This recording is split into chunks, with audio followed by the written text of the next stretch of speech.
लाहौर कलंदर्स के head coach Aqib Javed का कहना है कि पाकिस्तान क्रिकेट बोर्ड कप्तानी पर फोकस करने के बजाय दूसरे मामलात देखे जो ज़्यादा अहम हैं। आकिब जावेद ने कहा कि पाकिस्तान क्रिकेट बोर्ड को कप्तानी छोड़कर दूसरे मामलात देखना होंगे। कप्तानी के हवाले से यकदम शोर मचाना पता नहीं क्यों शुरू हो गया है।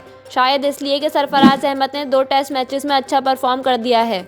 उन्होंने कहा कि कुछ लॉबीज ऐसी हैं जो अपनी ख्वाहिशात के लिए कप्तानी के हवाले से बात कर रही हैं, लेकिन ये वक्त नहीं क्योंकि बोर्ड ने पहले ही नायब कप्तान का तकर्रुर करके गलत फैसला किया। शान मसूद को पहले 2 वनडे मैचेस में कप्तान और कोच ने खिलाया ही नहीं, इसलिए बोर्ड को अब जल्दबाजी में नहीं सोच समझकर फैसला करना चाहिए।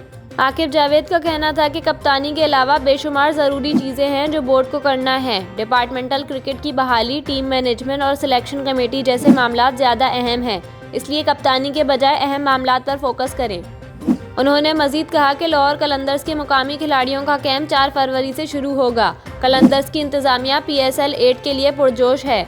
हमारे लिए पहले 4 एडिशंस मुश्किल थे, वो मुश्किल ख़त्म हो चुकी है। हमारी कमी कप्तान की थी जो शाहीन आफरीदी ने पूरी कर दी है। इस वक्त टीम कम्बिनेशन के लिए लाहौर कलंदर्स के पास जितने ऑप्शंस हैं किसी और के पास नहीं हैं।